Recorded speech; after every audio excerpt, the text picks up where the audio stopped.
tuan-tuan dan puan-puan sekalian, para mahasiswa dan para mahasiswi, selain daripada itu, prinsip tarekat yang lain ialah bertakwa kepada Allah. Makna takwa itu buat apa yang disuruh, tinggal apa yang dilarang, supaya ahli-ahli tarekat itu tetap bertakwa. Mestilah dia mengikut Quran dan Sunnah. Tapi oleh kerana bukan semua ahli tarekat itu boleh faham Quran dan Sunnah, maka diwajibkan dalam masalah fiqh mengikut salah satu mazhab yang empat: Hanafi, Maliki, Syafi'i ataupun Hambali. Wajib. Maknanya siapa belajar ilmu tarekat tak boleh nak ikut mazhab Syiah misalnya, tak boleh. Di dalam akidah mestilah mengikut akidah ahli sunnah wal jamaah. Ini supaya dapat menjamin ketakwaannya kepada Allah Subhanahu wa taala. Jadi kalau kita pegang ni tuan-tuan, tak ada masalah sesat-sesat, dia tak ada.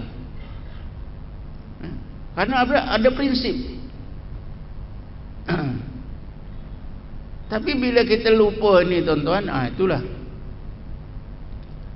Ada tuan guru yang bila nak berzikir sembelih kambing hitam, darahnya disimbah keliling surahnya. Ada macam itu tuan-tuan. Zikirnya betul, apa semua semayang yang betul, tapi menyemah ni, ini mendatangkan apa yang dinamakan menyekutukan Allah. Ada setengah tuan guru betul semua, tapi dia buat azimat bagi pada murid-muridnya, buat azimat. Bila kita kata kenapa tuan guru buat azimat, ini bukan azimat, ini wafak, ini ta'wiz, ini ayat Quran saja saya tulis. Sebab itulah kalau kita tengok tuan-tuan, dalam setengah sejarah orang-orang sufi ada juga yang membenarkan buat azimat ni daripada ayat-ayat Quran, tapi sebenarnya tidak boleh. Kerana ada mutlaknya hadis Nabi, man alaqa faqad asraka. Siapa pakai tangkal, tak kira apa pun, dia telah menyekutukan Allah Subhanahu wa taala. Jadi dengan prinsip ini, insya-Allah kita selamat. Insya-Allah.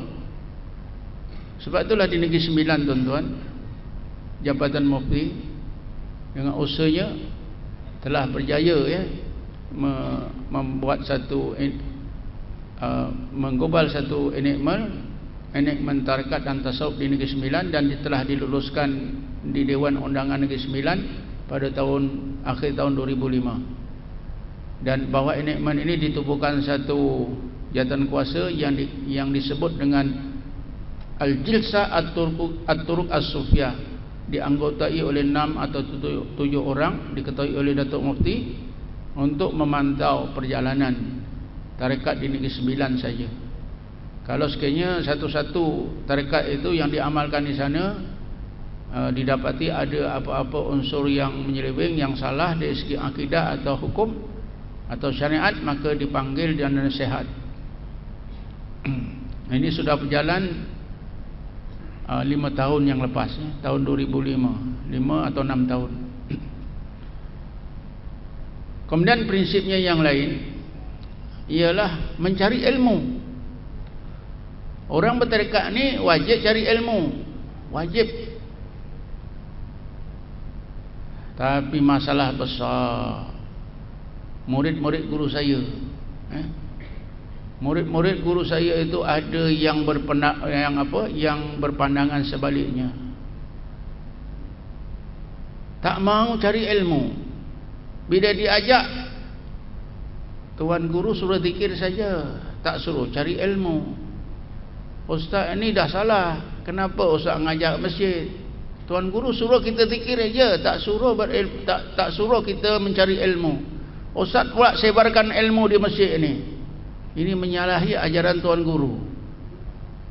Saya kata, saya dengar sendiri tuan guru kata carilah ilmu di mana-mana. Saya dah tua, tak ada masa. Kamu carilah ilmu, belajarlah ilmu fiqh, ilmu tauhid, ilmu tasawuf di mana-mana. Syaratnya ustaz itu tidak memusuhi tarekat dan tasawuf. Belajarlah.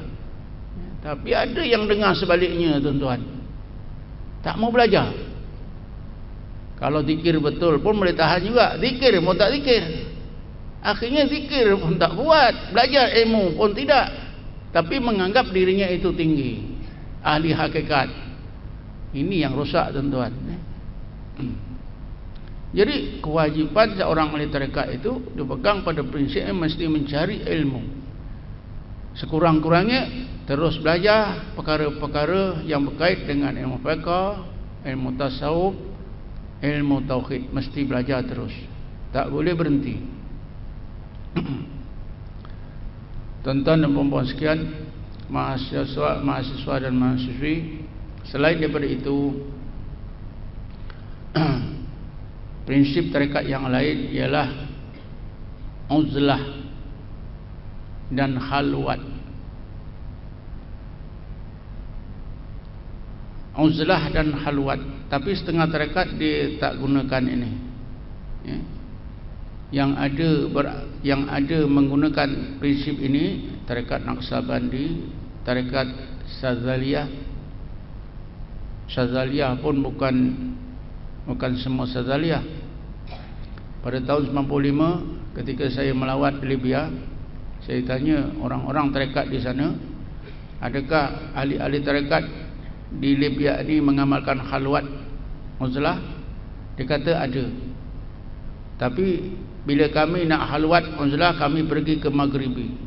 Guru-guru kami yang pandai memimpin khalwat dan uzlah ini di Maghribi.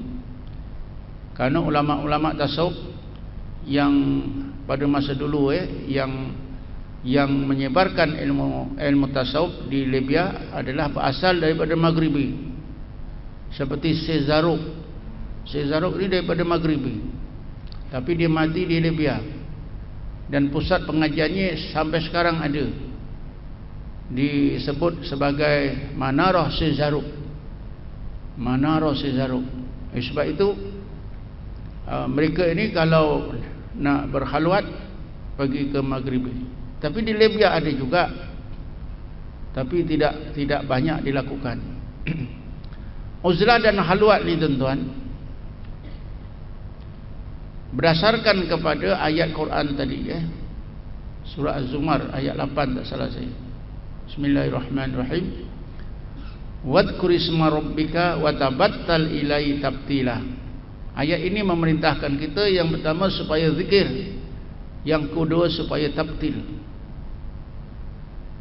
Imam Ghazali dalam kitabnya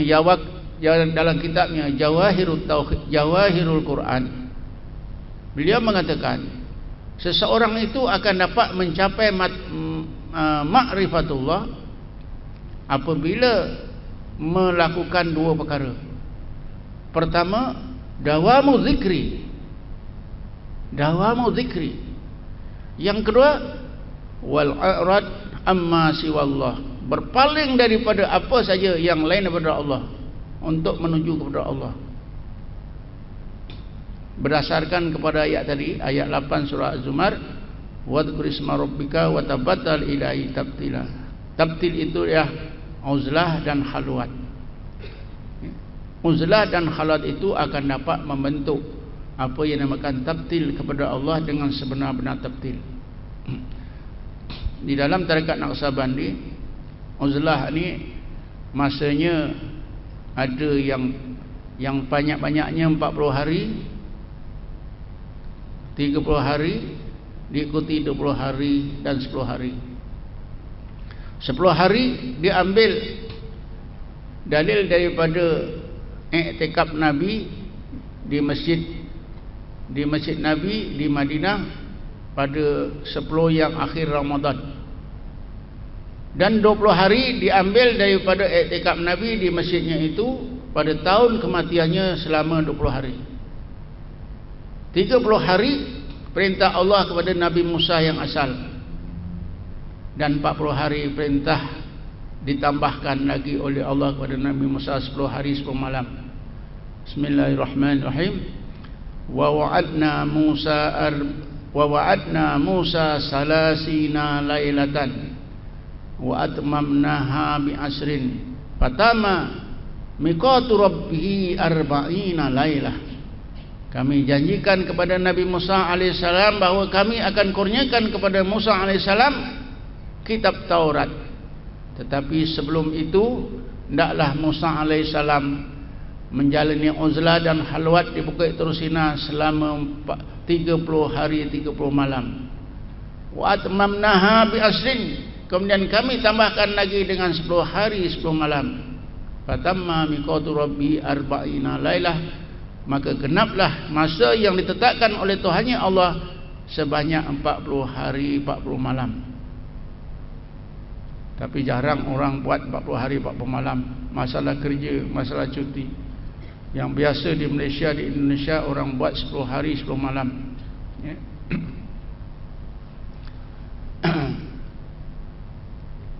Tuan-tuan dan puan sekalian, para mahasiswa dan mahasiswi,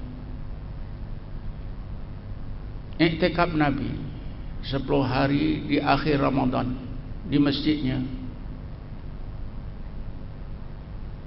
Setengah ulama tasawuf menegaskan, janganlah kita menganggap iktikaf Nabi 10 hari di akhir Ramadan itu hanyalah iktikaf seperti yang diajar di dalam masjid, di dalam ilmu fiqh. Kita pergi ke masjid niat beribadat kepada Allah, itu saja.